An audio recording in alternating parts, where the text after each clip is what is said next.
inside of you. Hi, and welcome to Confident Leadership in Color. I'm Hannah Saxmy, and I'm really glad that you are here. In our first episode, I shared the heart of why this podcast exists, why it's here and who it's for, and how colorful leadership isn't about squeezing into a mold, but about showing up as more of yourself and in your true colors and showing up how you lead. And now we're here in episode 2. To be honest, I'm hoping I will sound a little more relaxed today. Because here's the thing, when I do something new, especially something I don't have done before and have not so much experience, well, I get a bit focused, I can say. So I a bit forget to breathe and I tighten up. So maybe you can relate.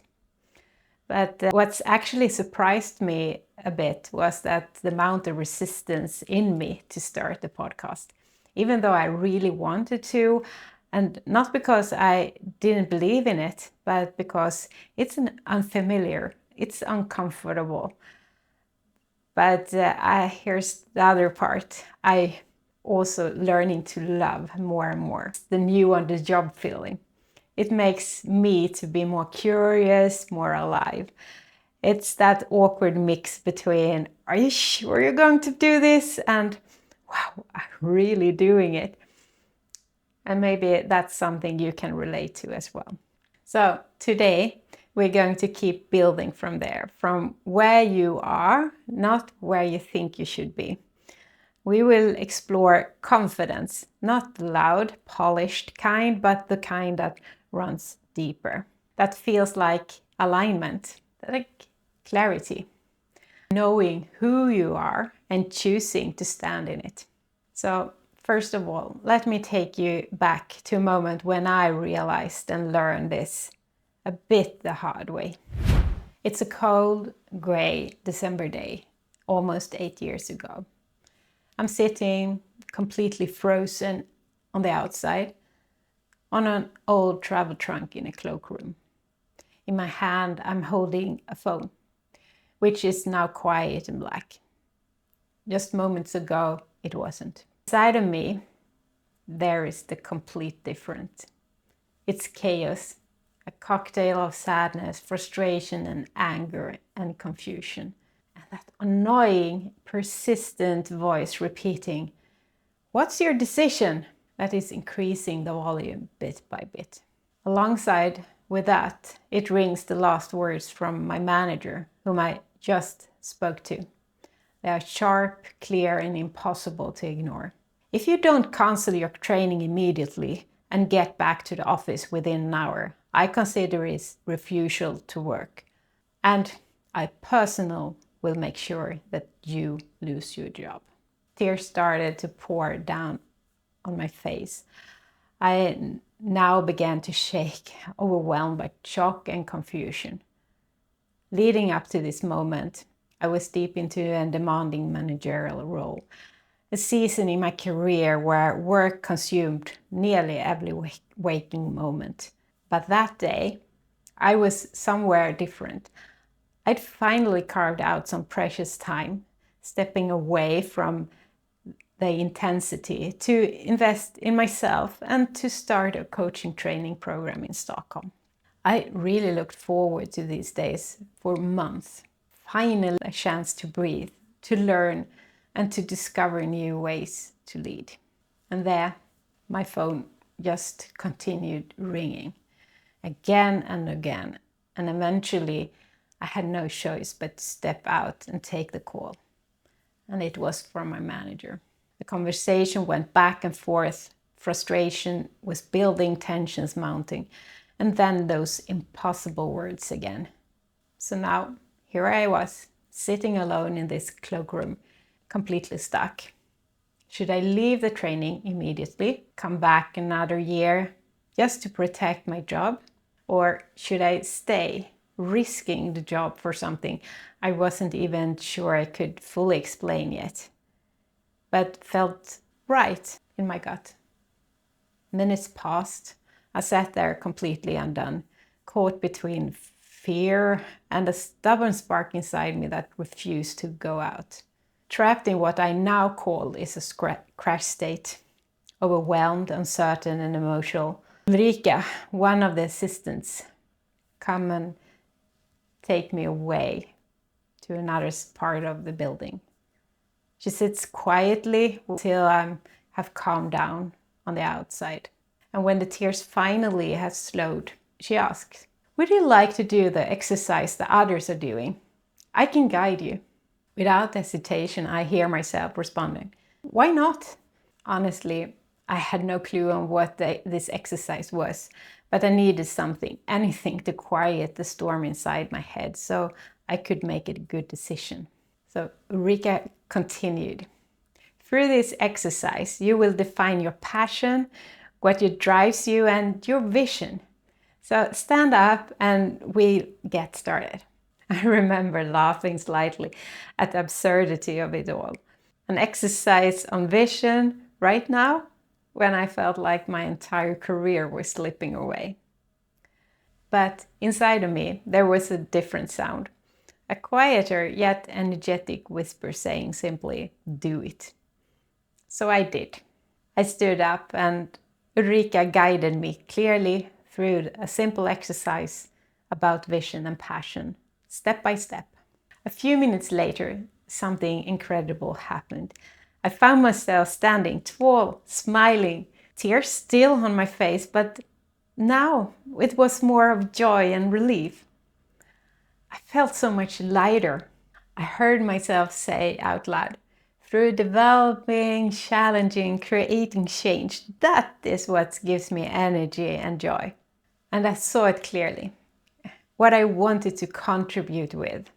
The person I wanted to become. I felt it. And how I wanted to lead. With clarity, courage and authenticity. With my colors. And suddenly that tough decision wasn't so tough anymore. It was clear. I chose to stay. I chose to trust myself. I chose to lead from my values, my colors, my vision, even though I didn't know exactly how it would turn out.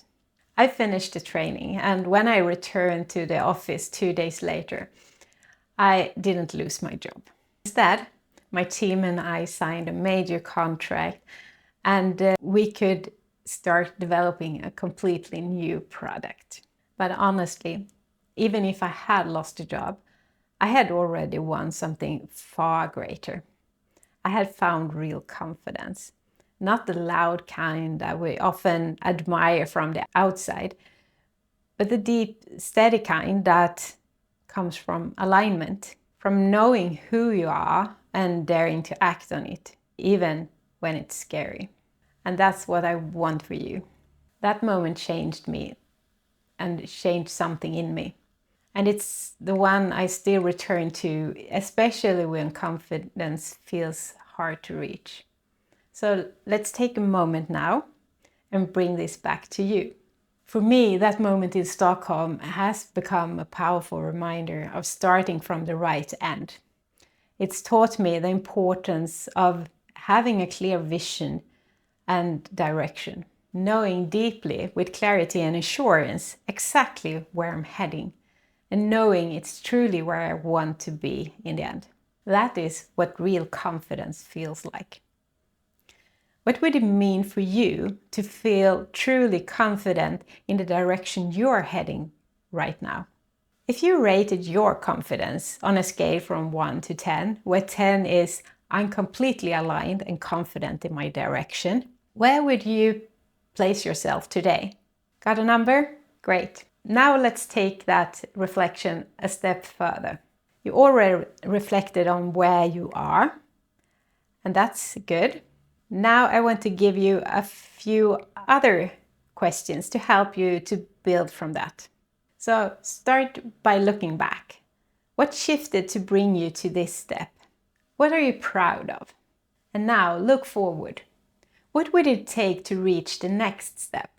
What will it look like? What will it feel like? Confidence is not one-dimensional. It's made up many colors. So let's spell out confidence. So we start with C. C for clarity. It's knowing what matters most, which helps you to lead with direction. O for ownership, taking responsibility for your mindset and energy. N for nurture. Confidence grows when you care for yourself and do not sub-optimize instead of focusing on the whole part. F for focus. Staying intentional helps to avoid overwhelm. I for intuition. Listening to heart, brain, and gut. Trust it. D for discipline. Showing up for yourself builds trust. E for empathy. Confidence with warmth connects and inspires. And N, that's for next step. Not perfection, just movement forward. And T for truth. Standing in your values make you magnetic. Being confident doesn't mean that you need to be loud. It's being aligned. It grows when you trust your colors, your values, and dare to lead from there, one step at a time. So, based on your previous reflection on your confidence level and looking towards your next level, what is the one step you can try already today or latest by tomorrow? Write it down or say it out loud. Having been in different managerial and leadership roles for the past 20 years, I've come back to this truth again and again. The ability to lead others starts with my ability to lead myself. That's why you often will hear me talk about self-leadership. One of my teachers, Kjell Enhage, uses a metaphor I really love. He says that thinking of yourself as a company, so like me incorporation or me limited or in Sweden we would say me AB. Just like any business needs a clear vision, value and direction, so do we. That's why in the coming episodes I will take you through this confident framework, a colorful, practical structure to grow your self-leadership step by step. And the next week we will begin with the first letter, C for clarity. If you'd like to get a head start, I created a free clarity workbook to help you to reflect on where you are now and where you are heading. You can find the link in the episode description or just email me and I will send the link to you. And email then at podcast@migmatit.se. So, as we close today, I want to leave you with this. Confidence doesn't have to be loud to be powerful. It's a quiet clarity that says, this is who I am, and this is the direction I choose. It doesn't have to be fearless to be real. It grows when you align with what matters most. When you choose to trust your voice, your values, and your colors, even in those uncertain moments. Like that moment in Stockholm gave me the insights into where I wanted to go. Not because I had it all figured out, but because I dared to stand for something that aligned with who I really am.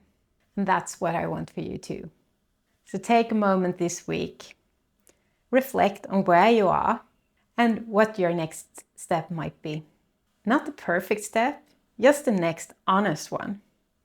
And if you want to support to get things clearer, I've got you. So download the Clarity Workbook or email me. In the next episode, we'll bring our journey through the confident framework. And we will start, of course, with C for clarity. Because when you're clear on what you really matters, everything else gets so much easier. Thanks for being here, for reflecting with me, for choosing to lead. Not from pressure or perfection, but from presence, purpose, and color. I'm Hannah Saxmyr, and this is Confident Leadership in Color. Let's keep going together.